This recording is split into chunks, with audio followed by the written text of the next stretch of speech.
గతంలో 100 ఇచ్చాము. 17,000 మంది స్టూడెంట్స్ని, కొన్ని లక్షల స్క్వేర్ ఫీట్ బిల్డింగ్స్ని ఇద్దరు కూడా డెవలప్ చేశారు. ఫుల్ స్కేల్లో ఆ యూనివర్సిటీస్ 2 పనిచేస్తూ ఉన్నాయి. ఆ 2 యూనివర్సిటీస్ కూడా ఎందుకంటే వాటికి ఉన్న మంచి రిప్యుటేషన్ మూలంగా అక్కడ అడ్మిషన్స్ డిమాండ్ కూడా విపరీతంగా పెరుగుతున్న విషయం అందరికీ తెలిసిందే. దానికి అనుగుణంగా వాళ్ళు ఎక్స్పాండ్ చేయాలని చెప్పేసి ఆలోచన చేస్తున్నారు. కాబట్టి ఆ ఎక్స్పాన్షన్కి కావాల్సిన భూముల్ని 2 కోట్ల రూపాయలు లెక్కన కేటాయించడం జరిగిందని చెప్పేసి మనం చేస్తున్నాం. విఐటి వేరే ప్రాంతాల్లో అయితే చెన్నైలో 240 ఎకరాల్లో, వెల్లూరులోనూ ఎక్కడో 350 ఎకరాలు, అంటే పెద్ద పెద్ద క్యాంపస్, భోపాల్లో 200 ఎకరాలు, పెద్ద పెద్ద క్యాంపస్లోనే ఆ స్థాయిలో కూడా ఇక్కడ డెవలప్ చేయాలనే ఆలోచనతో ఆ సంస్థ ఉంది.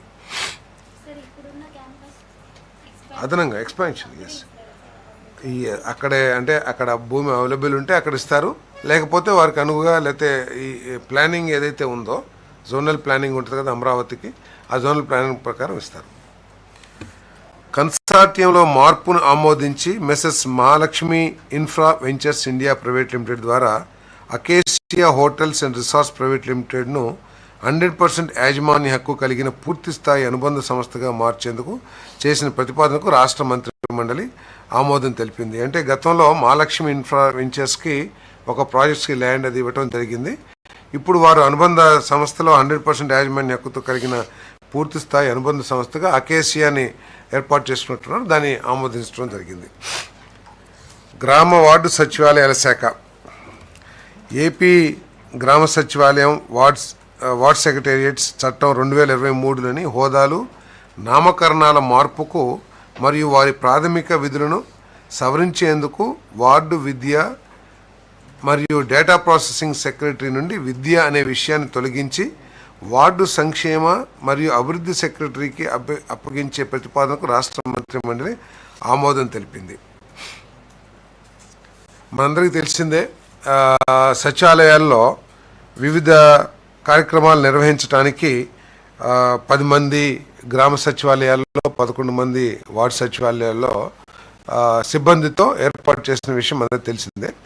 ఈ ఎడ్యుకేషన్ సెక్రటరీ ఎవరైతే ఉన్నారో, విద్యా డేటా ప్రాసెసింగ్, వీరు ఈ ఎడ్యుకేషన్కి సంబంధించిన పనుల మీద గ్రామాలు పర్యటిస్తుంటే, లేకపోతే సచివాలయం బయట పనుల మీద ఎక్కువగా తిరగటం మూలంగా ప్రజలు కొంత అసౌకర్యానికి గురవుతాం, వాళ్ళ పనులు కాకపోవడం మూలంగా దాన్ని ఎడ్యుకేషన్ తీసేసి సంక్షేమ వార్డు విద్య డేటా ప్రాసెసింగ్ సెక్రటరీ విద్య విషయానికి సంబంధించిన నిధులు నిర్వహిస్తున్నప్పుడు వార్డు సచివాలయం నుండి బయటకు వెళ్ళటం వల్ల పౌరులు వార్డు సచివాలయం నుండి సకాలంలో సేవలు పొందటంలో చాలా అసౌకర్యాన్ని ఎదుర్కొంటున్నారు. గ్రామ సచివాలయంలో సంక్షేమ మరియు విద్య అసిస్టెంట్తో సమానంగా ward Vidya and data processing secretary నుండి విద్య విషయాన్ని తొలగించి వార్డు సంక్షేమ మరియు అభివృద్ధి సెక్రటరీకి అప్పగించాల్సిన అవసరం ఉంది. అంటే ఇది నామన్ క్లేచర్ చేంజ్ చేయటం, కొద్దిగా విధులను మార్చడం.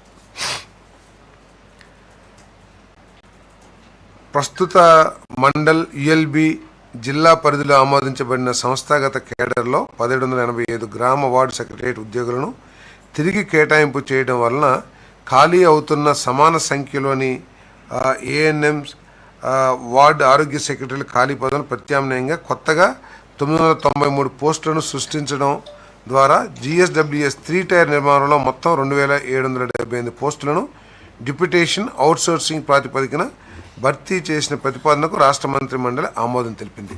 ఇదేంటంటే గత ప్రభుత్వం ఈ జిఎస్డబ్ల్యూఎస్లు గ్రామ సచివాలయాలు, వార్డు సచివాలయాలు 10 మంది 11 మందితో ఏర్పాటు చేసిన విషయం తెలిసిందే. కాకపోతే ఏంటంటే ఈ స్ట్రక్చర్ లోపభూయిష్టంగా ఉండటం మూలంగా ఆశించిన లక్ష్యాన్ని సాధించలేకపోతున్నారు. అంటే ఏదైనా సరే ఇప్పుడు మనకు గతంలో ఎప్పుడు చూసినా కూడా మండలం తర్వాత జిల్లా ఆ స్ట్రక్చర్ ఉంటుంది. ఇక్కడ ఏంటంటే ఈ సచివాలయాలని నియంత్రించడానికి కానివ్వండి, పర్యవేక్షించడానికి కానివ్వండి, లేకపోతే వాళ్ళకి విధుల్ని ఏ విధంగా చేస్తున్నారు ఎవాల్యుయేట్ చేయడానికి కానీ ఒక స్ట్రక్చర్ లేకుండా పోయింది. సో కాబట్టి ఏదైతే ఆశించారో ఆశించిన స్థాయిలో పనులు జరగట్లా. గత ప్రభుత్వం అనాలోచితంగా చేసిన కార్యక్రమం కానివ్వండి, లేకపోతే ఎందుకు జరిగింది తెలియదు కానీ దీనికి ఇప్పుడు ఈ ప్రభుత్వం 3 టైర్ స్ట్రక్చర్ని ఏర్పాటు చేయాలని చెప్పేసి జిల్లాలో కూడా జిఎస్డబ్ల్యూఎస్ పెట్టేసి ఈ ఉన్న ఎంప్లాయీస్ అందరినీ కూడా రీలొకేట్ చేయాలని నిర్ణయం తీసుకుంటాం జరిగింది. మరి దాని ద్వారా ఏర్పడే 993